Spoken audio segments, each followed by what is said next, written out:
Are Americans loud? Depends who you ask, because once I was in a Japanese Kobe beef restaurant and it was quiet there. I mean, you could hear a pin drop. And all of a sudden, a bunch of Americans walked in and the entire atmosphere is ruined. But if you go to another country, such as Italy, and you see a bunch of Americans there. But you don't talk too loud. What's up, YouTube? Welcome back to another Fofty episode where we're going to continue where we left off the last time. And the last time we talked about how Asian culture is a conformist culture and that everybody has to be obedient. Whereas this time we're going to talk about the Western culture and how the Western culture, it's a squeaky wheel that gets the oil. You know, the best way in which I can sum this up is with what Steve Jobs said in one of his speeches, where he basically used the word crazies, right? And equated crazy to genius. But his message basically was that, look, it is the crazy ones who change the world, so we should celebrate the crazy people. That is a completely 180-degree opposite of what East Asian culture is, derived from filial piety from Confucius. Crazy is not a good word here in Asia. Definitely not. Hey y'all, thanks for checking out the video. Just want to ask a favor if you want to hit the like and subscribe button if this content is helpful for you so that the algorithm can share it to other people and they can hear the good word as well. Peace. It is true that Americans, well, compared to Asians and Westerners in general, are louder and more rambunctious and speak up more. And there's a very good reason behind that. And again, just like we did with the Asian Confucianist filial piety discussion we had before, we got to trace this back to the history of where the Western culture came from. And if you go back in time, especially if you look at the North American continent, I mean, these people escaped the European continent and wanted to create their own new lives, right? So they took a really, really risky trip on boats and went halfway across the world to have their own individual lives and start afresh. And those people who didn't stayed in Europe. Now, if you think about what it would take to actually get on a boat and almost die to come to the New World, you got to understand that these people are people willing to take risks and willing to sacrifice in order to have their own version of their life. And these pioneers didn't just stop when they landed on the East Coast, right? They went all the way to the West Coast, fighting the Native American Indians, the indigenous people there, braving disease that they had never seen before, and bad weather and animals and all sorts of graft. But they made it all the way to California, right? So you got to understand the perseverance, the willingness to survive and go and grab for something that you want, that is baked into these people. It is part of who they are from their forefathers many hundreds of years ago. And after they conquered the West, moving from east to west, what did they do? Well, they revolted against the British rule. And they had a revolution. And they won. And after they kicked the British out, essentially, they created the world's longest standing government constitution, which stands to this day for democracy. And if you look at what they did afterwards with the Bill of Rights, and if you just look at the First Amendment, right? It is clear how much they placed value on their individual voice and their freedom. And that was what the New World all represented to them and what they fought for and moved towards and took the risk to create. So if you think about that, that is a hugely different scenario than the filial piety Confucianist Chinese culture that I was talking about in my previous episode. You know, over there, as we discussed, is all about conformity and showing respect to the elders in order to create a system and society that would fix essentially ruthlessness and anarchy. Whereas here, it was the ruthlessness and anarchist type of spirit that enabled people to come to the New World, to brave the odds and the challenges and to overcome and usurp their colonial owners and create their own world, which is amazing if you think about it. And so that is the dichotomy of the Eastern and the Western hemispheres in terms of culture. And in the West, the individual voice, your freedom of speech, your ability to stand for what you think and not conform. In fact, conformity is something that is looked upon as something that is weak out here in the West. I mean, if you can't express your own opinion and you are too afraid or shy to share your own thoughts, that is considered a sign of weakness. I mean, children are encouraged to speak their thoughts out. That is a sign of strength and greatness in this country over here. And is it a surprise that the people who have changed the world have mostly come from the Americas in the past couple of centuries since its creation? You talk about people, everybody from Henry Ford to Amelia Earhart to Elon Musk to Martin Luther King, this list just goes on. Even in sports, Muhammad Ali, I mean, this list just goes on and on and on. And it is from this background, this history, this rich history, which prizes individualism and freedom of speech and uniqueness, that generates these people over time. But don't be mistaken, there are many other people who have changed the world who are not from this part of the world, including people such as Mahatma Gandhi, or if you go back in time, people such as Confucius, who created filial piety. It's just what they did when they changed the world is a different type of change that they embarked on and proliferated around the world with their message and their behavior and example. So this risk-taking cowboy attitude out here in the West is a thing. It's legitimate, and it has spurned and created many, many things, including the internet, artificial intelligence, and all the modern day innovations that we see. But we'll discuss this in a future episode, where it's not necessarily that the East can't innovate, that China can't innovate and all they do is copy, and you just have to look at the history of innovation to understand that is truly not the case. And we'll go over why this stereotypical belief system exists about how the West innovates and the East copies, which is not necessarily the case when you really look at the details, which I'll expose later on. In the business world, where there's this melting pot between the Eastern and the Western cultures, it's quite fascinating to see what occurs. Like within a company, you will see some of the friction between the East and the West way of doing work and thinking.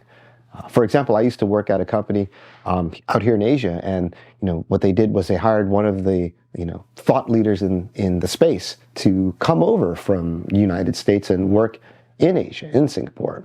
And when that person came, and this person was a thought leader, he was known in the industry in what he did, and when he came over, he was very brazen about giving feedback to very senior people about how they weren't doing things right and how they could probably do it better by trying different things.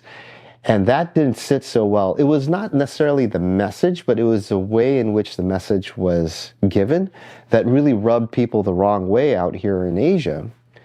And that resulted in that person eventually leaving after just a couple of years. And that was a very senior person who came.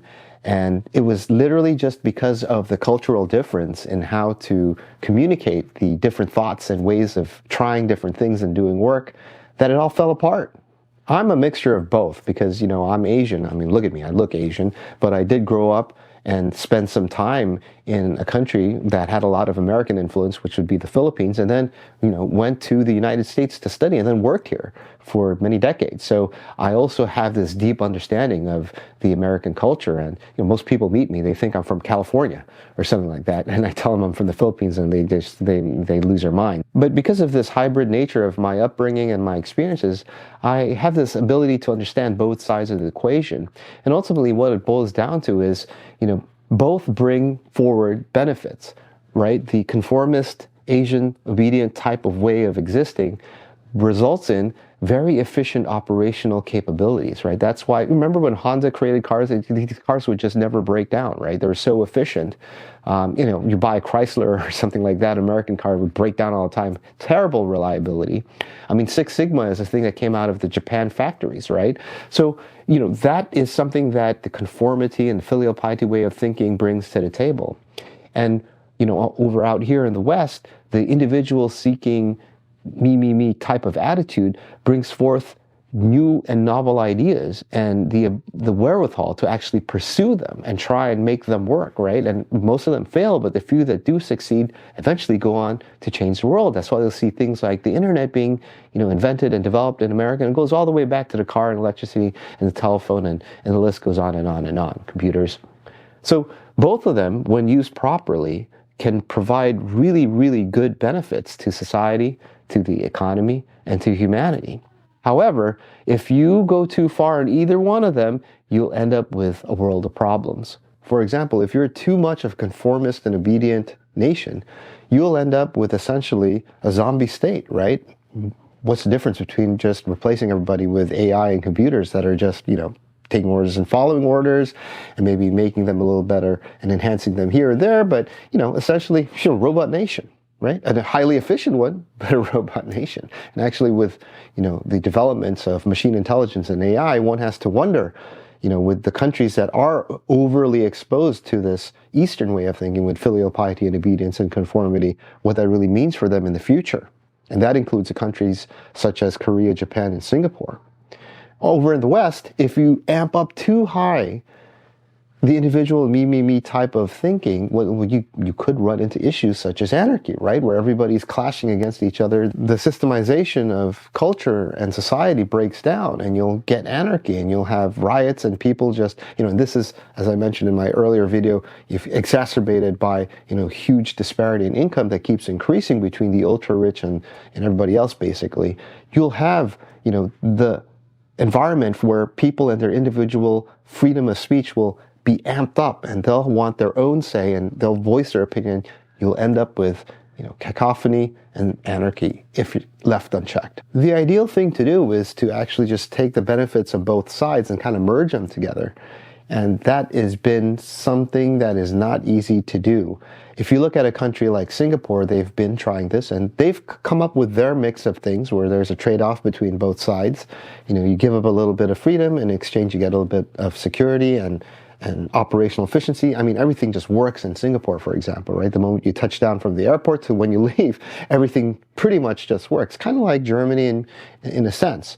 But, there are other countries with different calibrations of these two ways of existing, with a slant towards one side or to the other. And you'll see other countries, Israel is an interesting comparison to Singapore, let's say, because it's also small in size and surrounded by some hostility around them geographically. But that country has it tweaked a little bit more towards the West, where, encouragement is given to people to voice up and speak their opinion, and to children who, are encouraged to speak up against their teachers. In fact, over in Israel, if your child isn't speaking up and questioning the teacher, that's actually a reason for them to call you as a parent and be like, hey, there's something going on here that's not good with your kid. The calibration of how much you want to tweak these two different sides to the equation of how to exist as a society is something that continues to be played out. And it's not something that'll ever stay static. It's not something that we'll figure out and that's it, that's the golden recipe. It's dynamic and continuously changing. And the reason behind that is because people change, and generations change, and things change, and cycles repeat. So it's never going to be a constant, magic number or, knob that you fine-tune things towards that just results in a utopia. No, that's not the case. The most important thing is to understand that there's a detachment of the culture and society and how they operate and who you are. You are not them, and they are not you. And as soon as you make that, clear distinction of who you are, understanding yourself as a human, then you can live from inside out and not let external factors control or dictate how you feel. You feel the way because of who you are, placed into whatever, if I had to been born in, South Africa, been born in Italy, whatever the case, sure, my environment and culture would be different. However, I would find who I am as a person, regardless of wherever I was born in or live in, and understand that that's who I am. And it is there that I will have my starting point of developing my reality in my life and having myself actually adjust towards what's going on outside, but not have the outside forces dictate how I feel and how I operate as a human. And that's a clear distinction we need to make as a Fafti principle. It's actually kind of tricky for me because, so when I'm in Asia, I have to kind of blend in with the Asian way of doing things, which is to respect your elders, the whole filial piety thing. And because I grew up with strict Korean parents and, grew up in Asia, I do understand how to do that. So I, convert myself to be the, respectful, obedient-ish version of me. And then when I go to the States, it does take me a couple of days to kind of adjust, to the United States way of being or the Western way of being, where everyone's, you go up to a person and be like, hey, how's the weather today? Yeah. And, you're just an outgoing, gregarious, and you speak your mind, and, people speak to you, and you're, I'm telling you, if somebody approaches you in Asia, like in Korea or even in Singapore, and starts just randomly chatting up with you, you're just like, well, dude, no. But, if you go to the States, that's expected, right? You not only do people come up to you and do it, you should be going up to people and doing it yourself. And so even though, I'm getting old now and I've done this many, many times, whenever I flip around, the switch when I travel, it does take me a little bit of time, and it never goes away, that calibration. Now, I lived in the States for quite a while, a couple of decades. So, it's kind of like second home to me. And every time I go back, I got to readjust myself on what the different cultures are like out there in the West versus what's out here in the East. And, I talk about this in some of my articles in the manuscript about filial piety and Confucianist influences out here in the East and the individualism that reigns supreme out in the West. So there's like, no matter how many times I do it, there's always this like adjustment period of, I don't know, a couple of days where I kind of just have to like reset myself to the right calibration. And so, yeah, I'm going to have to do that for the next couple of days.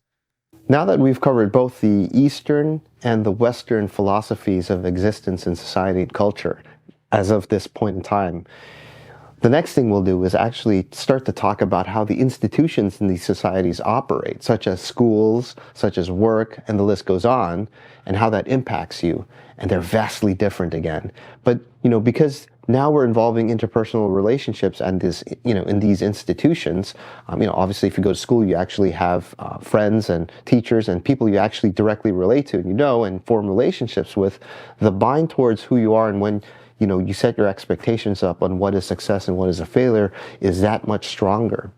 And of course, the next step after that would be the closest relationships you form, which is with your family and the expectations your families have on you. Again, very different between the East and the West, but we need to understand these things because that's actually what matters when it comes to us setting up our expectations, whether we're conscious of it or we're not conscious of it and it's a subconscious thing.